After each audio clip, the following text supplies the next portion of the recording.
আজি আমি সেৱা সেতু পোৰ্টেলত খিলঞ্জীয়া ভাৰতীয় আৰু অসমৰ স্থায়ী বাসিন্দাসকলে আগ্নেয়াস্ত্ৰৰ অনুমতি যাতে ল'ব পাৰে তাৰ বাবে এই সেৱাটোক সেৱা সেতু পোৰ্টেলৰ লগত আমি জড়িত কৰিছো। ইয়াৰ ফলত অসমৰ দূৰ দূৰণি আৰু বিশেষকৈ ভালনাৰেবল অঞ্চলত যিসকলে বাস কৰে তেওঁলোকে কাৰ্যালয়লৈকে নহাকৈ ডিজিটেলি আগ্নেয়াস্ত্ৰৰ অনুমতিৰ বাবে সেৱা সেতু পোৰ্টেলৰ জৰিয়তে আবেদন কৰিব পাৰিব। এটা কথা আমি সকলোৱে বুজি পাওঁ যে আমাৰ ৰাজ্যখনত সংবেদনশীল অঞ্চল বহুকেইটা আছে আৰু বিশেষকৈ সীমান্ত অঞ্চলত বাস কৰা লোকসকলে যিসকল আমাৰ স্থায়ী বাসিন্দা খিলঞ্জীয়া বাসিন্দা তেওঁলোকে বহু সময়ত নিৰাপত্তাহীনতাৰ মাজেদি বাস কৰে। অসম আন্দোলন আৰু অসমত চলি থকা সশস্ত্ৰ সংগ্ৰাম বা মিলিটেণ্ট এক্টিভিটিৰ কাৰণে এসময়ত অসমত আমি নতুন আগ্নেয়াস্ত্ৰৰ প্ৰমাণপত্ৰ দিয়াৰ ক্ষেত্ৰত যথেষ্ট ৰক্ষণশীল আছিলোঁ আৰু কনজাৰভেটিভ আছিলোঁ, কাৰণ সেই সময় স্বাভাৱিকতে আগ্নেয়াস্ত্ৰ দিয়াৰ সময় নাছিলে। পৰৱৰ্তী সময়ত অসমত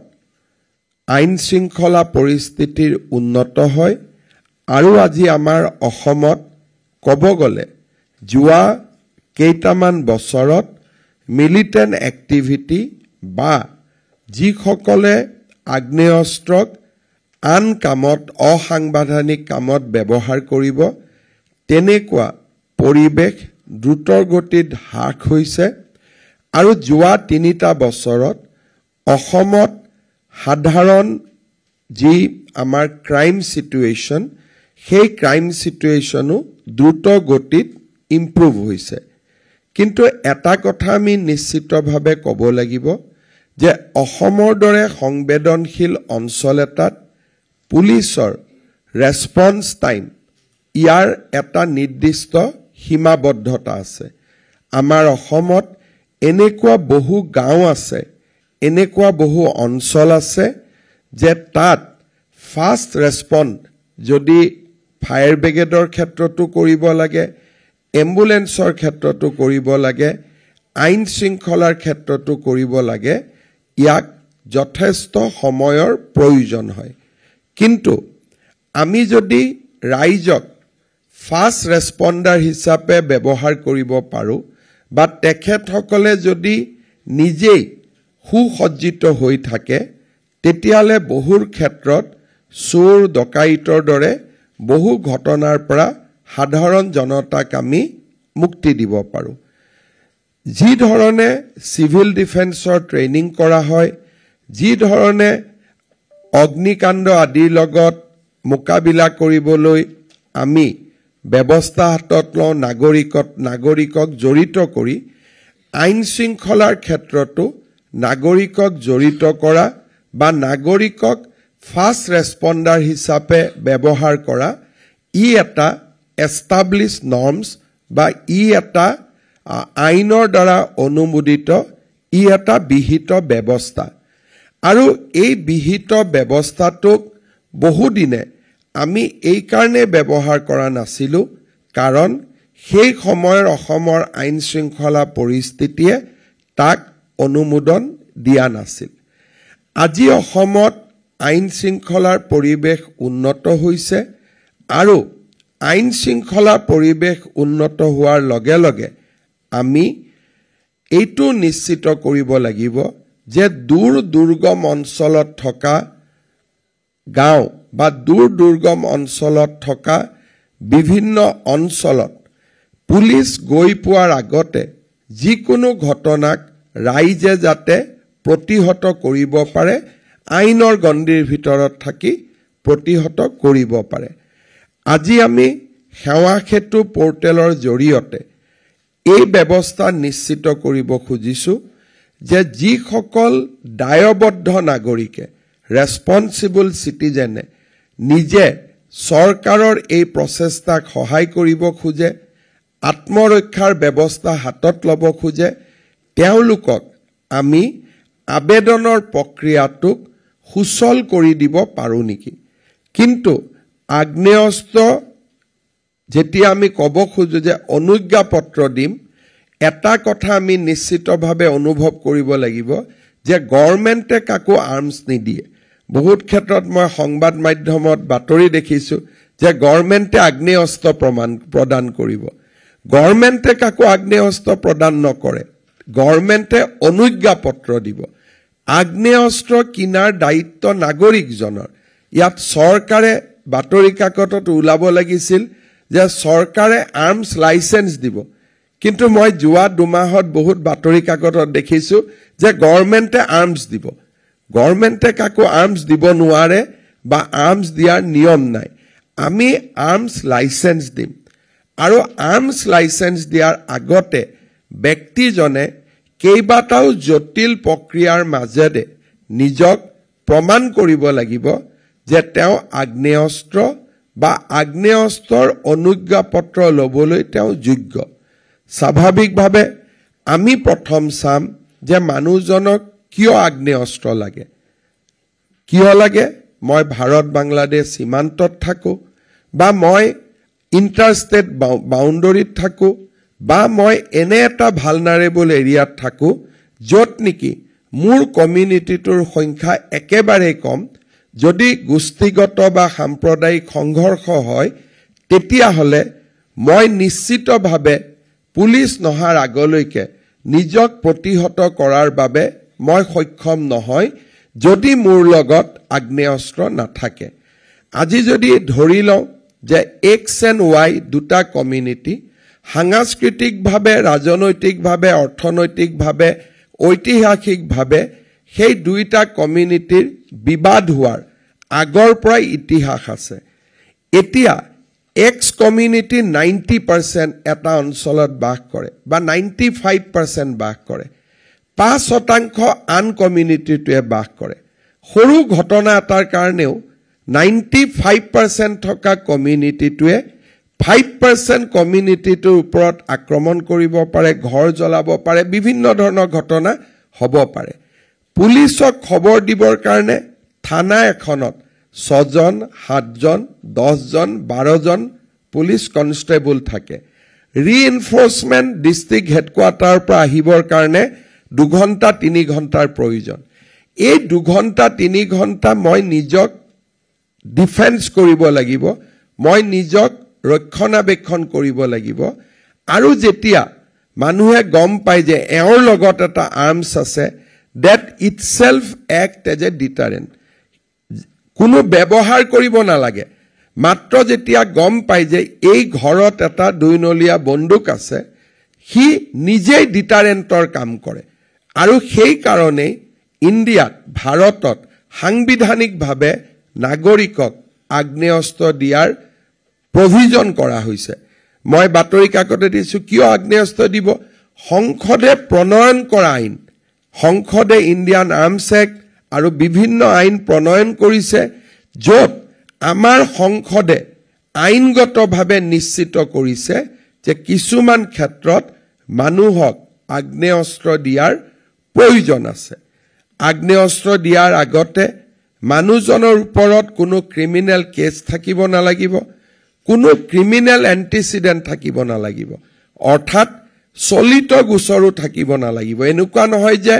গোচৰত অভিযুক্ত হলেহে তেওঁক আমি আৰ্মছ লাইসেন্স নিদিও গোচৰ চলি থাকিলেও তেওঁ আৰ্মছ লাইসেন্স পাবৰ বাবে যোগ্য নহয় ইয়াৰ পিছত ইয়াতে আমি দ্বিতীয় পদক্ষেপ চাম যে মানসিকভাৱে মানুহজন কিমান সন্তুলিত যদি মানুহজন মানসিকভাৱে সন্তুলিত নহয় তেতিয়াও তেওঁ আৰ্মছ লাইসেন্স পাব যোগ্য নহয় তৃতীয়তে আৰ্মছ লাইসেন্স লোৱাৰ আগতে মানুহজনে আৰ্মছৰ ট্ৰেইনিং ল'ব লাগিব আৰু গভৰ্ণমেণ্টে বিভিন্ন জিলাত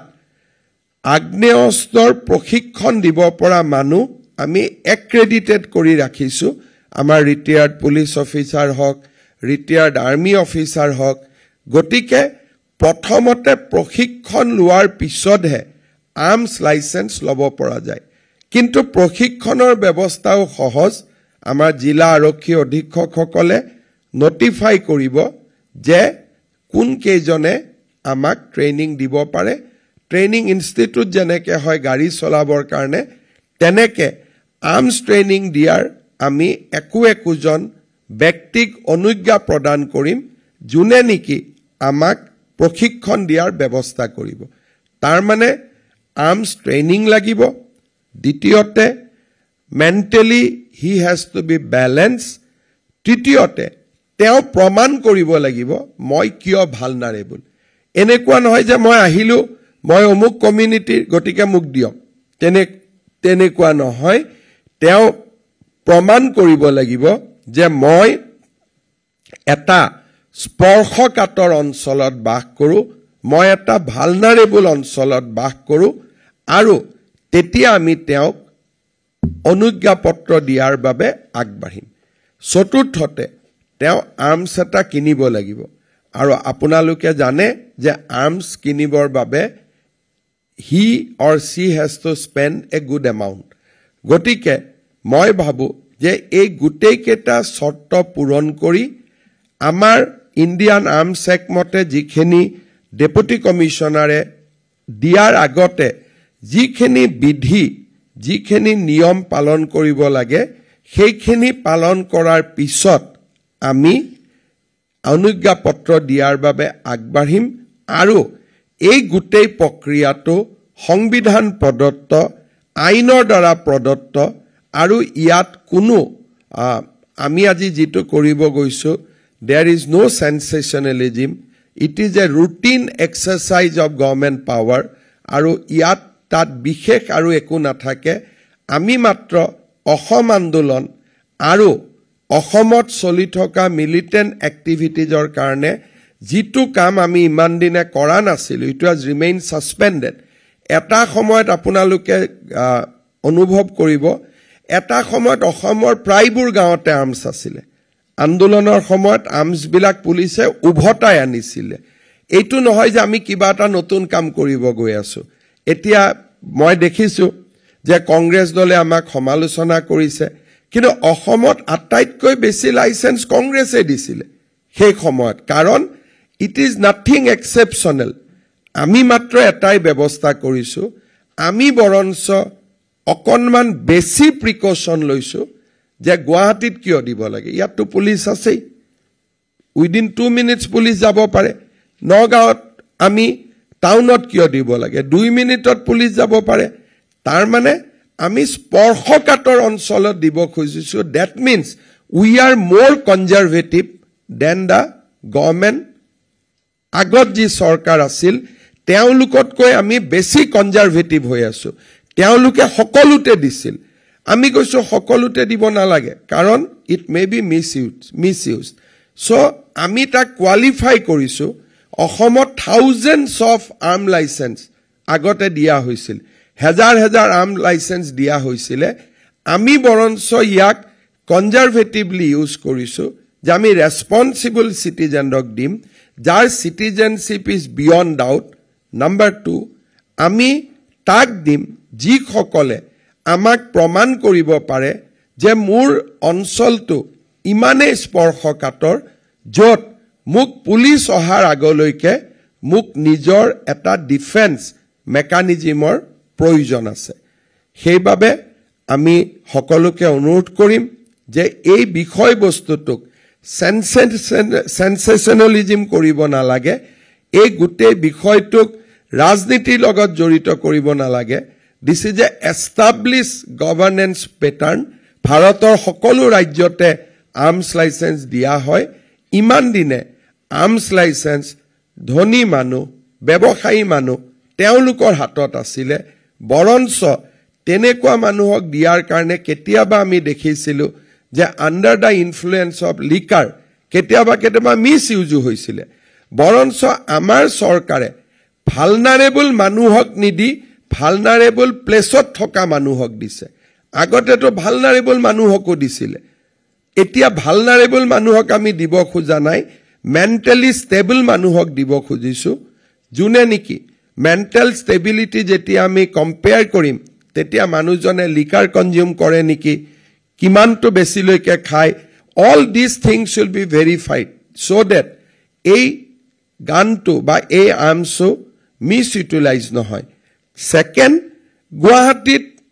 যোৰহাটত ডিব্ৰুগড়ত শিলচৰত য'ত পুলিচে উইদিন 2 মিনিটছ আহিব পাৰে তাতো আমি আৰ্মছ লাইসেন্স দিব খোজা নাই কিন্তু কোড দিব খুজিছো য'ত নেকি পুলিচে 2 ঘণ্টাৰ আগতে আহিব নোৱাৰে আহিলেও যি থানাৰ মানুহ আহিব সেই থানা 95% এটা যেটো চাৰ্জড ক্ৰাউড উত্তেজিত জনতাক বা উত্তেজিত এটা সেকশনক কন্ট্ৰোল কৰিবৰ কাৰণে সক্ষম নহয় until and unless reinforcement comes গতিকে মই ভাবো যে ই এটা জনসাধাৰণৰ বাবে আগবঢ়াই দিয়া আঁচনি this is a religious neutral scheme বহুত মানুহে ইয়াক ৰিলিজিয়নৰ প্ৰিজমেদি চাইছে this is a religious neutral scheme খালি indigenous Indian citizen হ'ব লাগিব বা আমাৰ original inhabitants of Assam হ'ব লাগিব গতিকে this is not a যে আমি হিন্দু মানুহক দিম not that এজন খ্ৰীষ্টিয়ান মানুহৰ লাইসেন্স পুৰা যোগ্য এজন মুছলমান মানুহৰ লাইসেন্স পুৰা যোগ্য যদিহে তেওঁৰ 3টা প্ৰজন্ম সেই অঞ্চলত বাস কৰিছে he has to be there for 3 generation অৰ্থাৎ 3টা প্ৰজন্ম থকা মানুহখিনিক আমি দিম and so it is also a religious neutral খালি আমি ইমানে বিচাৰিম যে তোমাৰ 3টা প্ৰজন্ম ভাৰতত আছে that means you have adopted the values of constitution in your life values of freedom values of restriction enshrined in our constitution in your day to day life so you are a responsible citizen so we are going to empower you for your own defense and for the defense of the society because you live in a vulnerable area so moi bhabu je I eta amar sarkare hatot lua eta jono dorodi asoni will not compromise with law there is no question of giving en masse janeke ami orunodoy bitoron koru kunubai jodi bhabe je ami arms license bitoron korim tenekwa dhonor kotha nohoy we are a responsible government most of our deputy commissioner and district commissioner and SPs they are responsible officer and they will exercise this power with the full sense of responsibility out of politics this is a political neutral scheme that is why moi hokolu DC co-district commissioner everybody is on VC today so that বাতৰি কাকতত উলুৱাৰ দৰে মানুহে message এটা নলয় যে কালিৰ পৰা সকলো আহিব লাইন পাতি যাব সকলোকে এফালৰ পৰা আমি আৰ্মছ লাইসেন্স দি যাম এনেকুৱা যি এটা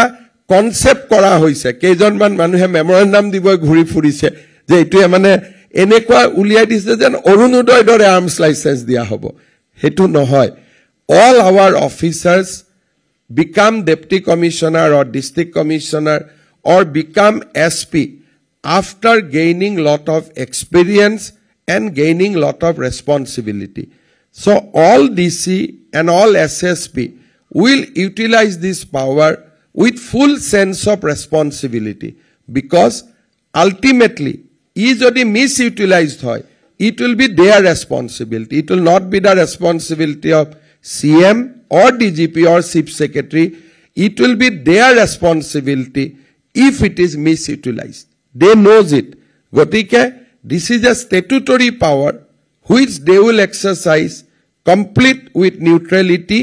and with complete objectively সেই কাৰণে ইয়াতে এনেকুৱাটা ভাবিব নালাগে যে সৰকাৰে কালিৰ পৰা মানুহ মতাই আনিব এফালৰ পৰা লাইনত থিয় কৰাই অৰুণোদয়ৰ দৰে আৰ্মছ লাইসেন্স দিব পাৰিলে আৰ্মছ কেটা কিনিও দিব তেনেকুৱা ধৰণৰ ইয়াত কনসেপ্ট নাই গতিকে এই ধৰণৰ ক'ব নালাগে yes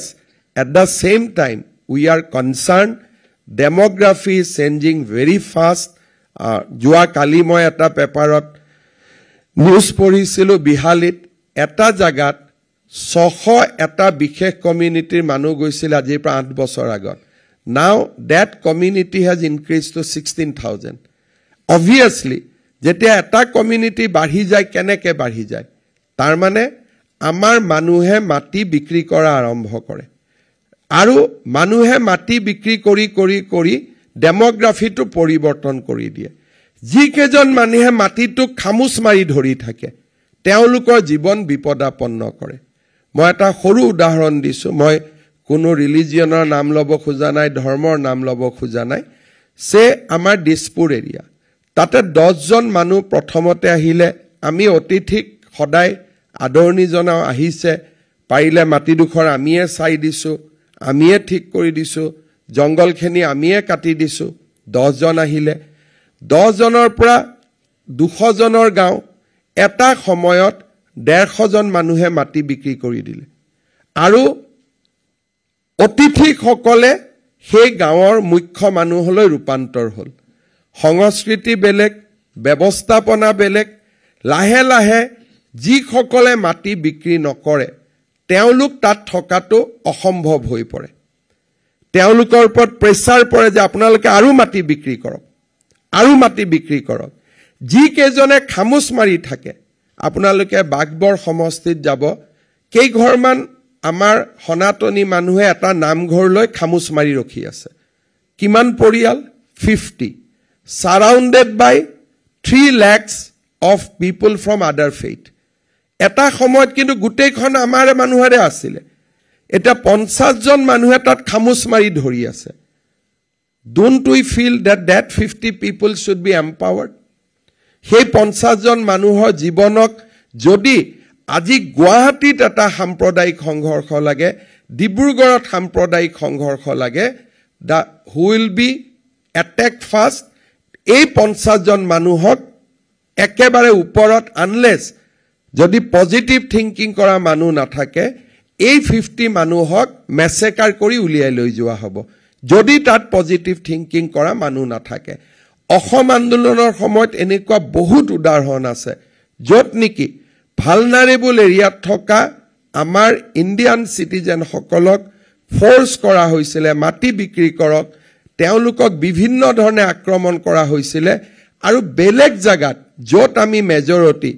তাত খেলিমেলি হোৱাৰ লগে লগে তেওঁলোকৰ ওপৰত প্ৰভাৱ পৰে আজি যেনেকে কেতিয়াবা মই এটা আৰু অলপ সৰু উদাহৰণ দিছো কেতিয়াবা আমি ইয়াতে বেলেগ ৰাজ্যৰ মানুহক মৰা আৰম্ভ কৰিলে কাজিয়া কৰা আৰম্ভ কৰিলে আটাইতকৈ চিন্তাত কোন পৰে সেই ৰাজ্যখনত থকা ক্ষুদ্ৰ অসমীয়া কেজনে সাপোজ আজি মই ধৰি লৈছো তামিলনাডুত 1000 অসমীয়া মানুহে বাস কৰে অসমত যদি আমি তামিলৰ ওপৰত আক্ৰমণ চলাই দিওঁ সো তামিলনাডুৰ সেই 1000 অসমীয়া মানুহে আটাইতকৈ নিৰাপত্তাহীনতাত ভোগ কৰিব যে আমাৰ কি হ'ব অসমতো অসমীয়া মেজৰিটি কিন্তু তামিলনাডুত সেই 1000 মানুহ অকলে থাকে আৰু তেওঁলোক 1000 কেনেকে থাকে ডাঙৰ তামিল মানুহৰ কলনীত কৰবাত 2 জন অসমীয়া কৰবাত 3 জন অসমীয়া যেতিয়া পজিটিভ থিংকিং কৰা মানুহ থাকে সেই মানুহখিনিয়ে আমাৰ মানুহখিনিক আশ্ৰয় দিব কিন্তু যদি পজিটিভ থিংকিং কৰা মানুহ নাথাকে তেওঁলোক আক্ৰমণৰ বলি হ'ব বহুত সময়ত আমি আগতে 10-15 বছৰ আগতে আমি দেখিছিলো যে অসমত যেতিয়া আমি বিহাৰী মৰা কেতিয়াবা আন্দোলন কৰো ৰেলত যোৱা বিহাৰেদি পাৰ হৈ যোৱা আমাৰ অসমীয়া মানুহখিনি ভালনাৰেবল হৈ পৰে সেই সময়ত অসমীয়া মানুহখিনিক সহায় কৰাৰ কাৰণে কিবা এটা থাকিব লাগিছিল যেটো নাছিলে আজি পৰিবেশ উন্নত হৈছে তেনেকুৱা ঘটনা নোহোৱা হৈছে কিন্তু আমাৰ ৰাজ্যখনত এনেকুৱা বহুত অঞ্চল আছে যত নেকি আমাৰ অসমীয়া মানুহ 50 ঘৰ 30 ঘৰ 100 ঘৰ সাৰাউণ্ডেড বাই 2 লাখ 3 লাখ যি ন অসমীয়া বুলি আজিকালি কব খোজে আমি বেলেগ ভাষাত কব খোজো বাট ফ্যাক্ট ৰিমেইন যে আমাৰ খিলঞ্জিয়া মানুহখিনি তাত আটাইতকৈ ভালনাৰেবল হৈ পৰে সেই মানুহখিনিৰ কথা গুৱাহাটীত বহি আমি চিন্তাও কৰিব নোৱাৰো গুৱাহাটীত যি সকলে বহি ইন্টেলেকচুৱেল এক্সাৰসাইজ কৰে তেওঁলোকে সেই ভালনাৰেবল মানুহখিনিৰ স্পৰ্শকাতৰ যিটো পৰিবেশ অনুভৱ কৰিব নোৱাৰে আজি এই আঁচনিখন সেই সকলৰ কাৰণে উৎসৰ্গিত যাৰ মাটিৰ মৰমে যি গুৱাহাটীলৈ উঠি নাহিলে যি সকলে আমাৰ সংস্কৃতিটো ধৰি ৰাখিলে নিজক বিপদাপন্ন কৰি হলেও তেওঁলোকে কৰবাত সেই নামঘৰটোৰ চাকি গছি যাতে নুমাই না যায় তাৰ বাবে নিজৰ জীৱনক বিপদাপন্ন কৰিও সেই সত্ৰখনৰ মন্দিৰটোৰ অক্ষয় বন্তি গছি জ্বলাই ৰাখিছে এই আঁচনিখন তেওঁলোকৰ বাবে যিসকল সাহসী অসমীয়া তেওঁলোকৰ বাবে যিসকলে মাটিত বেছি দাম পোৱা বুলিয়ে মাটি দুখৰ বিক্ৰী কৰি অহা নাই তেওঁলোকৰ বাবে যিসকলে আজিও গোটেই চাৰিওফালৰ পৰিৱেশ পৰিৱৰ্তন হোৱাৰ পিছতো নামঘৰৰ চাকি জুপি যাতে নুমাই না যায় তাৰ বাবে জীৱনৰ সৰ্বস্ব এৰি হলেও যত অক্ষয় বন্তি গছি জ্বলাই ৰখাৰ বাবে প্ৰয়াস কৰিছে এই আঁচনিখন সেই সকলৰ বাবে যিসকলে আমাৰ অসমৰ ডেমোগ্ৰাফিক ইনভেনশ্যনৰ ফলত নিজক নিৰাপত্তাহীনতাত ভুগিও নিজৰ মাটি দুখৰ বিক্ৰী কৰি জন্মভূমিৰ পৰা আঁতৰি অহা নাই এই আঁচনিখন সেই সাহসী অসমীয়াসকলৰ বাবে এই আঁচনিখন সেই সকল সাহসী ভাৰতীয়ৰ বাবে যিসকলে আমাৰ দৰে নগৰ মহানগৰত থাকি বিলাসী জীৱন বা নিৰাপত্তামূলক জীৱনৰ পৰিৱৰ্তে যিসকলে আজিও এটা কষ্টকৰ জীৱন সন্মুখত ৰাখি অসমৰ মাটি ভেটি সংস্কৃতিক জীয়াই ৰখাৰ বাবে সংগ্ৰাম কৰিছে সেই আঁচনিখন আজি আমি তেওঁলোকৰ বাবে উৎসৰ্গা কৰিছো যাৰ বেদনা গুৱাহাটীৰ পৰা অনুভৱ কৰিব নোৱাৰি যাৰ মনৰ দুখ আৰু কষ্ট গুৱাহাটীত বহি অনুভৱ কৰিব নোৱাৰি যোৰহাট আৰু ডিব্ৰুগড়ত বহি তাৰ অনুভৱ কৰিব নোৱাৰি সেই সকল সাহসী অসমীয়া সেই সকল সাহসী ভাৰতীয়ক নিৰাপত্তা প্ৰদান কৰাৰ বাবে এয়া আমাৰ এটা ক্ষুদ্ৰ প্ৰচেষ্টা ই এটা পজিটিভ আঁচনি আৰু এই আঁচনিখনৰ জৰিয়তে আমি সেই সকল অসমীয়া সেই সকল ভাৰতীয়ক কিছু হলেও নিৰাপত্তাৰ ভাৱ মানুহক নিৰাপদ হয় নে নহয় মানুহক নালাগে কাৰণ কোনো মানুহে নিৰাপদ নহয় আজি আমি কৰবাত গৈছো নিৰাপদ বুলি ভবা জাগাখনতো ভূমিকম্প হ'ব পাৰে মানুহক সেন্স অফ সিকিউৰিটি লাগে নিৰাপদ কোনো হ'ব নোৱাৰে কিন্তু নিৰাপদ অনুভৱ কৰিব লাগে মই ভাবো এটা দুইনলীয়া বন্দুকেও মানুহক সেই নিৰাপদ ভাৱটো প্ৰদান কৰিব পাৰিব সৰু এটা .2 পিস্তলেও মানুহক সেই নিৰাপদ ভাৱটো প্ৰদান কৰিব পাৰিব সেই সকল সাহসী অসমীয়াই যিসকলে জাতি মাটি ভেটিক খামুচি ধৰি আছে সেই সকল ভাৰতীয় যিসকলে জাতি মাটি ভেটিক আৰু সনাতনক খামুচি ধৰি আছে তেওঁলোকৰ কাৰণে এই আঁচনিখন আমি উৎসৰ্গা কৰিছো বহুত বহুত ধন্যবাদ জয় হিন্দ বন্দে মাতৰম আপুনি বিচৰা বাতৰি পাব কেৱল নিউজ 18 এপত নিউজ 18 এপ ডাউনলোড কৰিবলৈ স্ক্যান কৰক এই QR কোড গুগল প্লে ষ্টৰতো পাব এই নিউজ 18 এপ